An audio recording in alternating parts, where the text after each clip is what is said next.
Selain menjadi salah satu kasus yang paling terkenal dan menggemparkan seluruh warga Illinois pada saat itu, kasus ini juga dinobatkan menjadi salah satu kasus paling mengerikan dalam catatan sejarah kepolisian Illinois.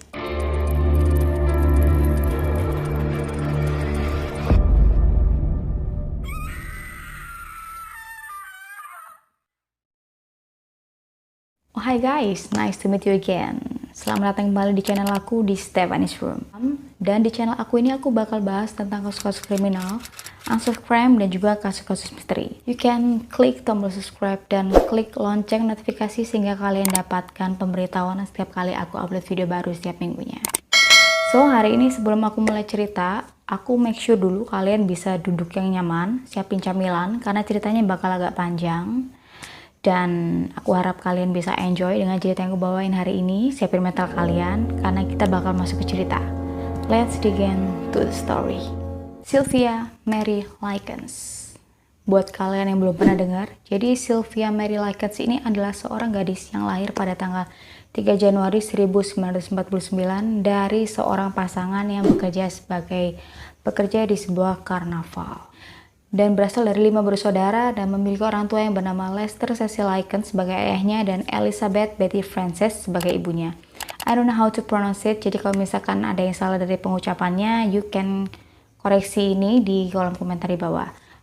Uniknya dari si Sylvia ini, jadi Sylvia ini lahir di antara 4 saudaranya yang terlahir kembar. Ada Daniel dan Diana sebagai anak pertama dan kedua yang merupakan kembar pertama dan berumur 2 tahun lebih tua dari Sylvia. Dan juga ada Jenny dan Ben yang usianya 1 tahun lebih muda di bawah si Sylvia. Jadi satu-satunya yang gak kembar itu cuma si Sylvia guys. Kehidupan rumah tangga dari Lester dan Elizabeth ini bukanlah kehidupan rumah tangga yang stabil. Jadi kehidupan ekonominya itu naik turun. Kadang mereka jualan soda, jualan makanan, jualan minuman. Selain itu juga karena tuntutan pekerjaan mereka sebagai seorang pekerja karnaval mengharuskan mereka untuk bekerja secara mobile atau keliling. Dan itu akibatnya berdampak pada anak-anak mereka, di mana anak-anak mereka terpaksa harus ikut bepergian. Tapi di antara 5 bersaudara ini, ada si Jenny dan Sylvia yang sering dititipkan di rumah nenek mereka. Kenapa Jenny dan Sylvia ini dititipkan di rumah mereka dan tidak ikut berkeliling dengan rombongan karnaval orang tuanya? Jadi karena orang tuanya si Sylvia ini yang bernama Pak Lester dan Ibu Elizabeth tadi itu khawatir kalau mereka diajak keliling terus itu bakal berdampak ke pendidikan dan kehidupan mereka di masa mendatang. Itu kenapa mereka lebih sering dititipkan di rumah neneknya. Si Sylvia ini dikenal sebagai seorang gadis yang ramah, cerdas. Dia juga amat sangat sayang sama saudaranya itu kan. Dia juga seorang fans dari band Inggris, kalau kalian tahu The Beatles, dan sering dipanggil Cookie oleh teman-temannya, dan memiliki rambut coklat sebahu. Selain itu juga dia punya ciri khas di mana giginya tuh ada yang tanggal di depan dikarenakan perkelahian sama saudaranya laki-laki itu waktu mereka masih kecil. Dan itu merupakan background singkat dari Sylvia, jadi kalian punya gambaran gimana buat mengimajinasikan si Sylvia ini dan dari mana dia berasal. Kita mulai masuk ke story-nya. Jadi pada bulan Juni 1965, pada saat Jenny dan Sylvia ini berada di rumah orang tua mereka di daerah Illinois, pada saat itu ibu mereka yang bernama Ibu Elizabeth tadi itu ditangkap polisi karena ketahuan mengutil. Dan dikarenakan hal itu, ayah si Sylvia dan Jenny ini, di mana Pak Lester tadi mengatur gimana caranya si Sylvia dan Jenny ini bisa tetap rawat. Dan pada akhirnya, pada bulan itu di tahun itu, ayahnya, Bapak Lester ini berkenalan dengan seorang wanita yang bernama Gertrude Baniszewski. Sorry ya kalau misalnya pronounce-nya salah karena kayaknya ini namanya agak-agak sulit buat disebutkan. Gertrude Baniszewski. Jadi daripada kalian belibet lidahnya ngomong Baniszewski, ini kita panggil aja Ibu Gertrude ya. Jadi Ibu Gertrude ini adalah ibu dari teman Sylvia dan Jenny di Arsenal Technic High School yang bernama Stephanie dan Paula. Jadi si Stephanie dan Paula ini punya ibu. Nah, karena itu mereka ini ngenalin ibunya ini ke ayahnya si Sylvia dan Likens karena terkenalnya si Ibu Gertrude ini adalah seorang pengasuh. Dan dikarenakan hal itu dia juga mempromosikan dirinya bahwa dia berjanji akan merawat anak-anak Lycans ini seperti anaknya sendiri. Kilas ya, permulaan dari ceritanya. Nah setelah itu aku bakal bahas lagi nih backstory-nya dari si Gertrude tadi. Kita mulai dengan background dari Ibu Gertrude. Kita mulai dengan background dari Gertrude Baniszewski. Gertrude Nadine Baniszewski adalah seorang wanita yang lahir pada tanggal 19 September 1928. Dan Gertrude ini terlahir dari pasangan yang bernama Hugh Marcus Sanderson Senior dan Molly Marshall yang berasal dari Illinois, Amerika Serikat. Pada usia 16 tahun, Gertrude putus sekolah dan memutuskan menikah dengan seseorang yang bernama John Stephen Baniszewski yang merupakan keturunan Polandia.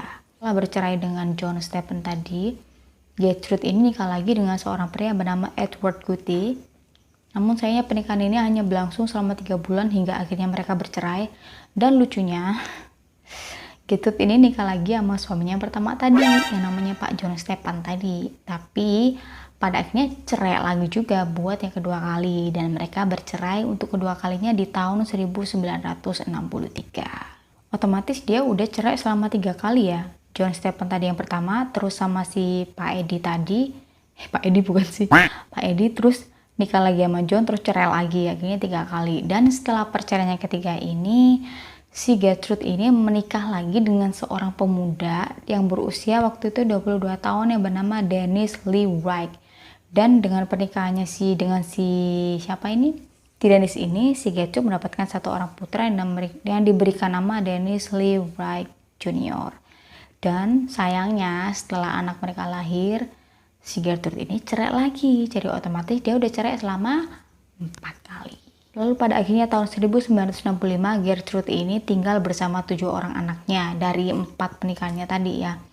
Dengan anak tertua bernama Paula yang pada saat itu berusia 17 tahun, Stephanie yang waktu itu berusia 15 tahun, John yang berusia 12 tahun, lalu ada Mary yang berusia 11 tahun, ada Shirley yang berusia 10 tahun, lalu ada James yang berusia 8 tahun, yang terakhir ada Dennis Lee Wright Jr. tadi. Jadi untuk mendapatkan uang, Gertrude ini kadang-kadang melakukan pekerjaan sampingan seperti menjahit atau membersihkan rumah tetangga, selain mengandalkan cek dari suami pertamanya tadi buat menghidupi anak-anaknya. Jadi Gertrude ini tinggal di sebuah rumah yang berada di Indianapolis, tepatnya di East New York Street, nomor 3850 dengan biaya bulanan sekitar $55. Jadi kayak bayar kontrakan bulanan gitu. Di sana lagi itu tinggal bersama 7 orang anaknya tadi. Oke guys, kalian udah dapat gambaran kan toko-toko utama yang ada di sini, yaitu tadi ada aku sebutin backgroundnya si Sylvia Likens dan juga barusan aku bahas tentang si Gertrude. Oke, setelah kita mulai paham dari background dari para tokoh yang terlibat dalam kasus ini, aku bakal mulai masuk dimana tadi terakhir kan yang aku sebutkan bahwa si Gertrude ini menawarkan ke ayahnya Sylvia bahwa dia akan mengasuh Sylvia sampai pada akhirnya direncanakan bulan November akan dijemput kembali oleh ayahnya setelah ayahnya ini selesai melakukan pekerjaannya di rombongan karnaval. Dan untuk sementara si Sylvia dan Jenny ini bakal tinggal di rumah Gertrude di East New York Street tadi bersama 7 orang anak Gertrude yang lain.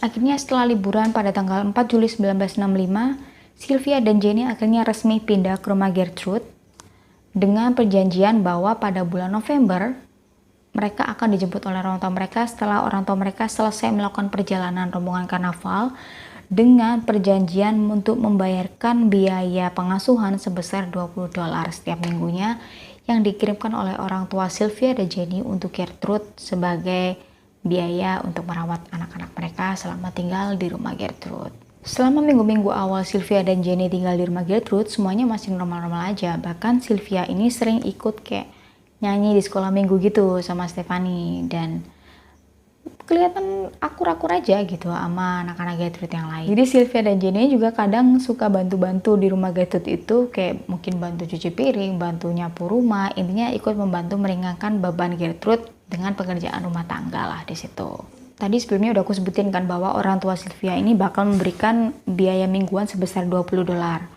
Nah, setelah 2 minggu pertama, orang tua Sylvia dan Jenny ini kayak inkonsisten gitu. Tapi bukan berarti mereka nggak ngirim uang, cuman kadang terlambat 1 atau 2 hari.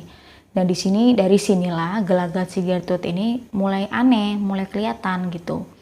Pada suatu hari ketika orang tuanya ini telat ngirim uang mingguan itu, si Sylvia sama Jane ini dipukul sama si Gertrude ini pakai dayung. Dan juga pada suatu kesempatan di bulan Agustus, setelah hampir 1 bulan berarti ya, setelah hampir 1 bulan mereka tinggal di rumah Gertrude itu, Sylvia dan Jane ini pernah dipukul pakai sabuk polisi yang dimiliki sama si Gertrude di punggungnya itu selama hampir 15 kali. Dan juga dituduh si Paula, anak tertua si Gertrude tadi, bahwa Sylvia dan Jane ini makan terlalu rakus di perjamuan sekolah minggu yang diadakan di gereja di area lingkungan rumah mereka. Dan karena itu si Gertrude ngamuk, disambetin ya Sylvia sama Jane ini pakai sabuk polisi. Gila nggak tuh, anak umur segitu dipukul pakai sabuk? Emang nggak, bukan agak sih, emang sakit kan si Gertrude nih. Pada pertengahan bulan Agustus, penyiksaan si Gertrude ini makin intens, makin naik, makin parah, tapi lebih condong ke nyiksanya tuh ke si Sylvia daripada si Jenny. Dan diduga sih itu karena rasa cemburunya si Gertrude dengan sosok Sylvia yang masih muda, cantik, kan memang cantik anaknya. Dan rasa frustasinya tuh diluapinya ke Sylvia yang sebenarnya nggak punya salah apa-apa sama si Gertrude. Sampai akhirnya si Sylvia ini sering dibanding kelaparan, sering nggak dikasih makan gitulah, sering dibanding kelaparan, sering nggak dikasih makan.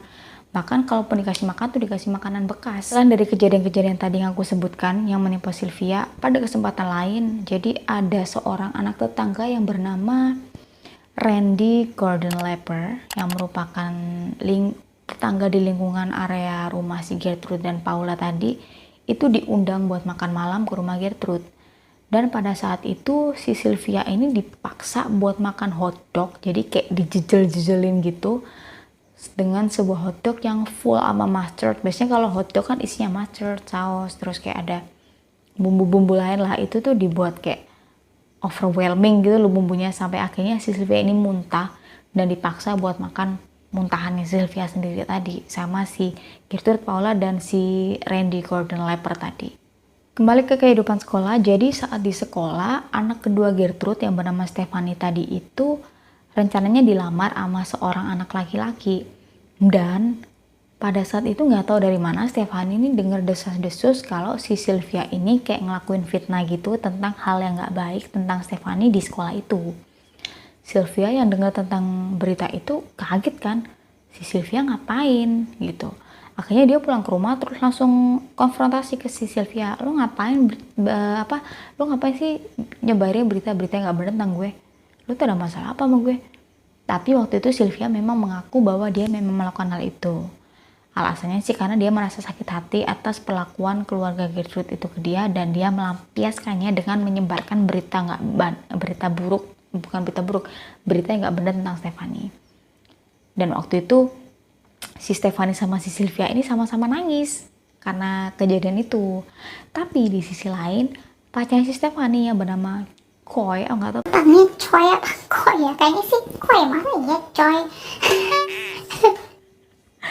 Tapi di sisi lain, pacar si Stephanie yang aku sebutin sebelumnya itu yang bernama Coy Randolph Hubbard yang waktu itu berusia 15 tahun tuh ngerasa nggak terima dengan apa yang dilakukan Sylvia. Jadi waktu itu dia itu sampai ngebenturin kepala si Sylvia ini ke dinding dan menggunakan dayung buat mukulin badannya. Dan waktu itu kejadiannya dibantu sama si Gertrude. Jadi guys, penyiksaan terhadap si Sylvia ini nggak hanya dilakukan oleh keluarga Gertrude aja. Jadi si Gertrude ini kadang ngajak teman-teman anak-anaknya atau anak-anak di lingkungan sekitar situ buat ikut nyiksa si Sylvia ini, baik secara fisik maupun secara verbal.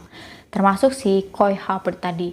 Jadi kadang tuh dia datang ke rumah Sylvia, itu niatnya cuma buat nyiksa si Sylvia. Jadi sampai badan Sylvia itu penuh dengan luka lebam karena sering dipukul. Terus kadang dijadiin buat kayak samsak gitu buat latihan judo. Dan banyak bekas sundutan rokok yang kalau di total tuh hampir 100 luka. 100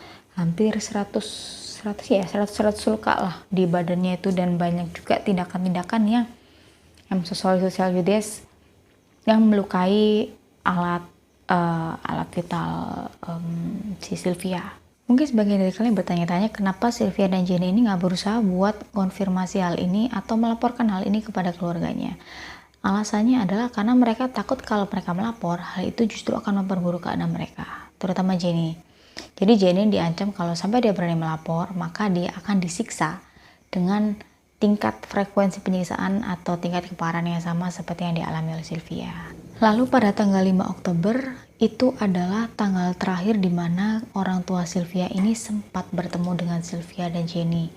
Tapi sayangnya pada saat itu ketika orang tua mereka ini mengunjungi mereka di rumah Gertrude, Sylvia dan Jenny ini tidak memberitahukan atau melaporkan penyiksaan yang mereka alami ke orang tua mereka, sehingga orang tua mereka menganggap bahwa si Jenny dan Sylvia ini dalam keadaan baik-baik saja.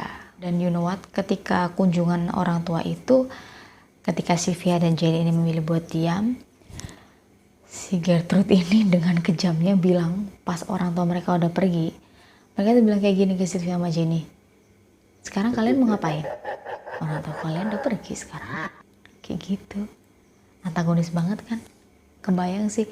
Tapi emang mukanya juga udah antagonis banget gitu. Selain kunjungan dari orang tuanya itu, sekitar bulan September, si Jenny ini dan Sylvia sempat bertemu dengan kakak mereka yang bernama Diana Shoemaker Likens di sebuah taman di daerah lingkungan rumah mereka. Dan saat itu Jenny dan Sylvia ini sebenarnya udah coba buat speak up ke kakaknya, tapi kakaknya nggak percaya, dan kakaknya justru lebih bikinnya kayak, kalian ini terlalu melebih-lebihkan deh hal yang sebenarnya nggak sebegitunya gitu. Jadi hilang lagi lah chance si Jenny sama Sylvia ini buat selamat karena rasa ketidakpercayaan kakaknya itu. Salahnya pada saat dia bertemu si Diana Shoemaker ini, si Jenny sama si Sylvia ini ngajak anak Gertrude yang namanya Mary.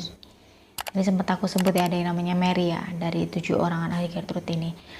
Dan jahatnya si Mary ini, dia cerita ke si Gertrude kalau si Sylvia sama Jenny ini sempat ketemu sama kakaknya dan ngadu.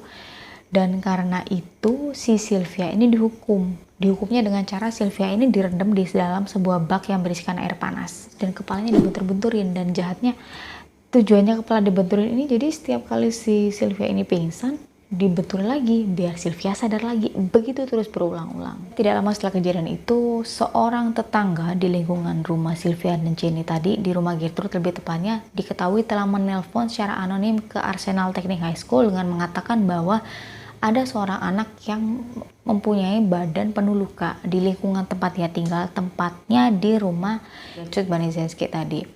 Dan dikarenakan telepon itu, akhirnya salah satu pegawai di Arsenal Technic High School ini melakukan kunjungan ke rumah Gertrude, juga sambil sekalian ngecek karena Sylvia ini diketahui juga tidak masuk beberapa hari. Ketika telah sampai di rumah Gertrude, perawat ini diberikan penjelasan oleh Gertrude bahwa Sylvia ini sebenarnya telah lari dari rumah dengan beberapa anak laki-laki. Dan dia bilang bahwa Sylvia ini malah memberikan pengaruh buruk pada anak-anaknya yang lain, padahal sebenarnya nggak kayak gitu. Jadi dia ini ngefitnah si Sylvia seolah-olah Sylvia ini salah dan dia dihukum atas kesalahannya itu. Dan dikarenakan hal itu akhirnya pegawai dari Arsenal Technic High School tadi memutuskan untuk tidak menyelidiki kasus ini lebih jauh lagi. Tanggal 1 Oktober, saudara tertua dari Sylvia dan Jenny bernama Diana Shoemaker tadi sempat berkunjung ke rumah Gertrude. Tapi pada saat dia berkunjung ini, ternyata dia diusir oleh Gertrude dengan alasan bahwa si Gertrude ini telah mengantongi izin dari orang tua Sylvia dan Jenny untuk tidak mengizinkan saudara mereka masuk ke dalam lingkungan rumah Gertrude. Dan pada saat itu, di sisi lain dia nggak sengaja ketemu sama si Jenny lagi, dan dia nanya sama si Jenny, ada apa sih sebenarnya? Tapi Jenny ini cuma bilang, aku nggak bisa ngasih tahu kamu. Kalau aku ngasih tahu kamu, aku bakal dapat lebih banyak masalah lagi. Di sisi lain, kekerasan yang diterima oleh Sylvia ini semakin lama semakin brutal. Semakin lama semakin menyakitkan, dimana pada akhirnya di penghujung masa hidupnya itu si Sylvia ini tidak diberi makan, lalu karena penyiksaannya terus terjadi itu sampai mengakibatkan bahwa si Sylvia ini tidak bisa mengontrol bagaimana cara dia buang air kecil, dan itu membuat Gertrude keselnya luar biasa. Sampai akhirnya pada tanggal 6 Oktober, si Gertrude ini ngelempar Sylvia ke ruang bawah tanah, dan Sylvia ini dibiarkan terikat di sana di bawah tangga dengan kondisi tidak berpakaian sama sekali. And that is so cruel, seriously. Dan gilanya lagi, padahal si Gertrude ini tahu kalau di badan Sylvia ini banyak luka, tapi kadang dengan sengaja untuk bertujuan menyakiti si Sylvia. Jadi kadang si Sylvia ini sengaja dimasukkan ke sebuah bak atau bathtub yang berisi air mendidih, lalu digosokin garam yang digosokin ke luka-lukanya. Gertrude ini mengukirkan sebuah tulisan di perut Sylvia dengan kata-kata, I'm sorry ya, I'm a prostitute and I'm proud of it. Jadi kira-kira artinya saya ini seorang pelacur dan saya bangga akan itu. Dan dia menggunakan jarum yang dipanaskan oleh anaknya yang lain dengan menggunakan api. Anaknya ini yang namanya Mary. Jadi Mary ini manasin jarumnya itu, terus si Gertrude ini ngukir tulisan itu pakai jarum panas tadi di atas perut Sylvia. Dan dia juga meminta bantuan salah satu anak tetangga yang namanya Richard Dian Hobbs untuk meneruskan tulisan tadi, karena sebelum selesai si Gertrude ini izin keluar buat ngajak si Jenny itu untuk belanja ke salah satu toko kelontong. Jadi penulisan tadi itu diselesaikan oleh tetangga Gertrude yang bernama Richard Dian Hobbs. Setelah selesai tulisan itu diukir, Gertrude ini memaksa Sylvia untuk memamerkan tulisan itu ke anak-anak di sekitar lingkungan rumah Gertrude. Aku nggak bisa kebayang gimana rasa sedihnya Sylvia dan rasa malahnya Sylvia dengan cara memamerkan tulisan yang terpampang gede banget di perutnya itu. Dan setelah kejadian memalukan itu, malamnya si Sylvia ini sempat bilang ke si Jenny, aku tahu kamu nggak pengen aku mati, tapi aku tahu kalau aku bakalan mati. Jadi si Sylvia itu sempat bilang kayak gitu hari itu pada saudaranya Jenny. Keesokan harinya setelah kejadian pencapan itu, Gertrude memaksa Sylvia untuk menuliskan sebuah surat, di mana surat itu berisikan pernyataan bahwa Sylvia ini melarikan diri dari rumah Gertrude dikarenakan dia ingin pergi dengan sekelompok anak laki-laki, di mana pada akhirnya anak laki-laki ini menyiksa Sylvia dan melecehkan Sylvia secara seksual. Jadi seolah-olah semua yang terjadi itu kesalahan Sylvia. Dan memang Gertrude itu sebenarnya sudah berencana untuk menyingkirkan si Sylvia ini dengan cara meninggalkan Sylvia ini di salah satu hutan di daerah situ yang bernama Jimmy's Forest. Jadi rencananya Sylvia ini dibawa ke sana, terus ditinggal di sana sampai si Sylvia mati gitu. Tapi kan kondisi si Sylvia ini udah ngasih surat tadi itu, jadi bikin alibi lah, seolah surat itu nantinya bisa menyelamatkan si Gertrude tadi. Malam itu Sylvia berusaha mati-matian untuk bisa kabur dari ruang bawah tanah rumah Gertrude. Jadi dia itu berusaha mukul-mukul tembok ruang bawah tanah itu pakai sekop biar tetangganya itu pada dengar. Nah, pada saat itu sebenarnya ada tetangga yang dengar suara yang ditimbulkan sama si Sylvia. Dia itu curiga, kayaknya ada suara berisik dari rumah si Gertrude dan dia bermaksud untuk menelpon polisi. Tapi dikarenakan pada saat jam 3 pagi suara keributan itu tiba-tiba berhenti, akhirnya tetangganya ini mengurungkan niatnya untuk telepon polisi. Dan for your information, ada satu info yang aku ketinggalan. Jadi si Gertrude ini sampai menyewakan jasa buat anak-anak di sekitar lingkungan rumahnya ini bisa menyiksa si Sylvia secara verbal atau non verbal dengan membayar uang sebesar 5 sen. And you can have fun with her. John Benesky Jr. bersama temannya bernama Randy Lepper itu sempat menyiram tubuh Sylvia pakai selang. Lagi Sylvia itu berusaha mati-matian buat bisa kabur dari situ. Dia berusaha lari lagi nih, naikin tangga di ruang bawah tanah itu, tapi dia jatuh lagi. Dan pada saat itu Gertrude itu injek kepala si Sylvia. Jadi diangkat kepalanya, ditarik, ditatap matanya, terus ditaruh lagi, diinjek kepalanya tuh. Dan setelah itu Sylvia pingsan. Tak lama setelah itu, sekitar pukul 17.30, Richard Hobbs datang ke rumah Gertrude, lalu turun ke ruang bawah tanah dan menyaksikan bahwa di situ Stephanie, anak kedua dari si Gertrude itu, udah meluk si Sylvia yang kondisinya udah kurus, sudah banyak luka sambil nangis. Sepertinya memang udah terjadi sesuatu sama Sylvia hari itu. Itu kenapa sih Stephanie kayak kondisi shock sambil peluk si Sylvia. Melihat bahwa Sylvia sudah tidak baik-baik saja, Stephanie dan Richard Hobbs ini berusaha memandikan Sylvia dengan air hangat, memberikan pakaian yang bagus, dan mengangkat tubuh Sylvia lalu membaringkannya di sebuah kasur. Saat itu kemudian si Stephanie ini menyadari kalau Sylvia ini ternyata udah gak nafas. Padahal mengetahui Sylvia ini udah gak nafas, si Stephanie ini sempat berusaha ngasih restitusi ya, jadi kayak CPR bantuan pertama gitu, Tapi Sylvia udah nggak ngerespon apa-apa. Pada saat itu si Stefan ini sempat noleh sama adiknya yang dari situ juga yang namanya Shirley Baniszewski, dan Shirley cuma bilang, she's fine, she's okay, dia baik-baik aja, kamu nggak perlu khawatir. Tapi ternyata enggak. Pada tanggal itu, tanggal 26 Oktober 1965, Sylvia Mary Likens yang berusia 16 tahun telah meninggal dunia dikarenakan sudah tidak bisa menahan lagi penderitaan yang dialami selama dia berada di rumah Gertrude Baniszewski selama hampir 3 bulan lamanya. Dan gilanya lagi, Gertrude yang tahu hal itu justru memukuli Maya Sylvia dengan sebuah buku sambil bilang, faker. Maksudnya penipu, lo nipu nggak mati lo. Tapi ternyata enggak, emang Sylvia bener-bener udah meninggal dunia hari itu. Dan kemudian karena si Gertrude ini udah panik, dia nyuruh si Richard Hobbs tadi buat telepon polisi. Sampai akhirnya sekitar pukul 18.30 atau lebih tepatnya 1 jam setelah kematian si Sylvia, polisi datang ke rumah Gertrude dan menuju ke ruangan di mana Sylvia dibaringkan di atas sebuah kasur yang lusuh dengan kondisi tubuh yang kurus banget gitu. Di situ si Gertrude ini berusaha meyakinkan polisi bahwa keadaan Sylvia ini dikarenakan olehnya sendiri dengan cara menunjukkan surat yang sebelumnya dia suruh Sylvia buat nulis. Dimana dia bilang hari itu si Sylvia itu pulang ke rumah kondisi koyak, telanjang sambil bawa surat itu. Bahkan katanya dia sempat berusaha ngobatin Sylvia dengan ngasih alkohol ke luka-lukanya. Padahal bohong. Dia berusaha bohong sama polisi untuk menyelamatkan dirinya sendiri.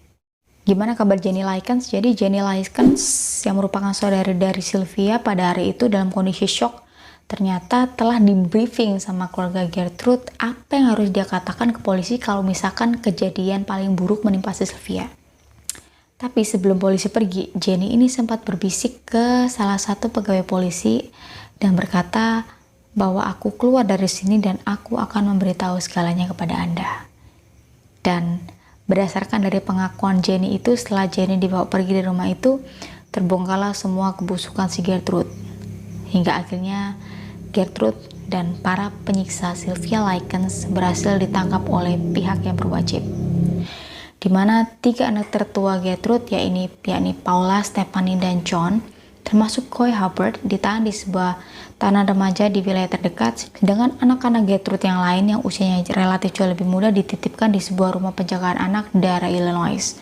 Semuanya ditahan tanpa jaminan sambil menunggu persidangan untuk segera dilangsungkan.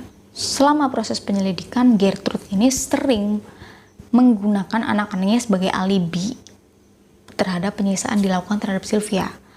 Dan berkaitan dengan kenapa dia mengurung Sylvia di ruang bawah tanah, dia mengatakan bahwa dia kesal karena Sylvia ini sering ngumpul. Itu kenapa dia dihukum ditaruh di ruang bawah tanah. Tapi pernyataan itu digugurkan oleh polisi yang berkata bahwa mungkin si Sylvia ini ngumpul karena ginjalnya rusak. Ginjalnya rusak itu pun karena lo siksa. Lalu di sisi lain ada Paula Baniszewski yang emang psikopat kayaknya. Jadi Paula ini sempat bilang ke polisi tanpa menyesal bahwa dia memang sempat melakukan penganiayaan sama si Sylvia, termasuk dengan cara memukul atau menyerang rahang Sylvia, termasuk melemparkan Sylvia, mendorong Sylvia itu ke ruang bawah tanah. Dari tangga atas didorong ke bawah. Itu kenapa sampai mata Sylvia ini yang bawah tuh sampai lebam, hitam biru gitu loh. Sedangkan anak Gertrude yang lain yang bernama John Baniszewski Jr. juga melakukan pernyataan dengan mengatakan bahwa dia ikut andil dalam penyiksaan Sylvia dan mostly ke tindakan-tindakan yang menjerumus ke arah pelecehan ya. Dan juga banyak memberikan luka sundutan rokok di tubuh Sylvia. Sedangkan 5 anak tetangga lainnya yang ikut terlibat dalam tindakan penyiksaan terhadap Sylvia yang masing-masing bernama Michael Monroe, Randy Lepper, Darlene McGuire, Judy Duck, dan Anna Sisko juga ditangkap di hari yang sama, namun pada akhirnya mereka diberikan hukuman lebih ke kayak pengawasan di bawah orang tua gitu loh, dan diminta untuk menjadi saksi di persidangan yang akan datang melawan keluarga Baniszewski. Selanjutnya, setelah kejadian penahanan itu, keluarlah hasil otopsi terhadap jenazah si Sylvia Likens, di mana hasil otopsi itu menyatakan bahwa di tubuh Sylvia itu banyak terdapat luka yang jumlahnya hampir 150 luka. Itu yang bervariasi. Jadi luka itu bervariasi, ada luka gores, ada luka bakar, ada luka sundutan, melepuh dan lain-lain, termasuk luka di bagian vital si Sylvia Likens, di mana keadaannya itu ditemukan bengkak dan hampir nutup saking bengkaknya gitu. Penyebab kematian Sylvia Likens secara resmi dinyatakan oleh Dr. Arthur Cabell, di mana disebutkan bahwa Sylvia meninggal dunia dikarenakan hematoma subdural. Di mana hematoma subdural ini dikarenakan pukulan yang keras daerah pelipis Sylvia, selain dikarenakan luka-luka dan juga malnutrisi yang amat sangat parah yang terjadi pada Sylvia Likens. Pada tanggal 29 Oktober 1965, jenazah Sylvia Likens akhirnya bisa beristirahat dengan tenang di pemakaman Russell and Hitch di Lebanon dengan dipimpin oleh seorang pendeta. Peti kainnya berwarna abu-abu dengan foto Sylvia yang diambil sebelum bulan Juni 1965 dan pada akhirnya dimakamkan di Oak Hill di Illinois.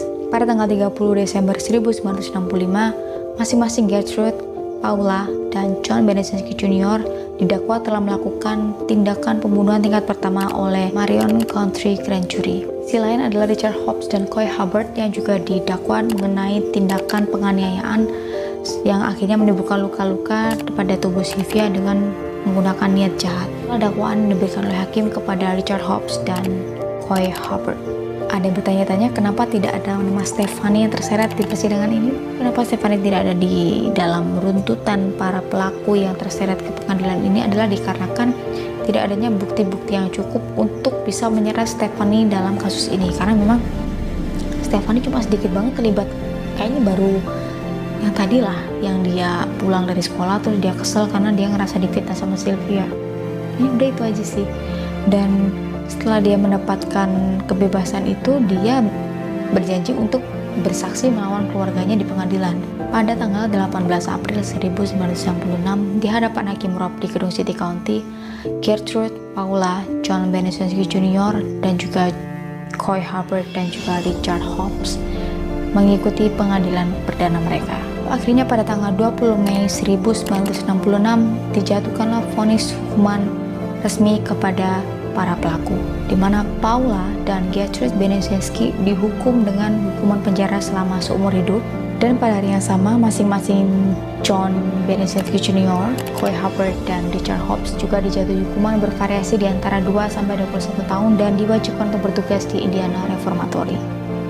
Namun pada bulan September 1970, Mahkamah Agung mengajukan pengadilan ulang kepada Paula dan Gertrude Benesinski khususnya, dikarenakan mereka menganggap bahwa pada saat kasus ini diungkap pada tahun 1966 dianggap tidak adil karena lebih berat ke publikasi, jadi kayak tuntutan masyarakat gitu, dianggap itu tidak kompeten gitu putusannya, ditakutkan itu tidak memberikan keadilan termasuk kepada para pelakunya. Hingga akhirnya Paula dan Gertrude Benesinski diadili kembali pada tahun 1971. Pada saat itu Paula yang kayaknya udah malas banget buat ikutin peradilan ulang memilih untuk mengakui kesalahannya dan menyatakan dia bersalah. Tapi lucunya dia itu juga berusaha kabur dari penjara padahal dia udah ngaku. Tapi pada tahun 1972 akhirnya si Paula ini bisa bebas dengan pembebasan bersyarat. Sedangkan Gertrude Benesinski bagaimanapun tetap dihukum dengan dakwaan seumur hidup. Jadi ada plot twistnya nih. Jadi ternyata pada tanggal 4 Desember 1985 ini si Gertrude ini dinyatakan bebas secara bersyarat. Padahal sebenarnya tadi tetap dia jatuhin hukuman penjara seumur hidup kan. Dikarenakan alasannya si Gertrude ini berperilaku baik dalam penjara dan mungkin dianggap sudah bisa kembali ke masyarakat dan menyadari kesalahannya yang sudah diperbuat.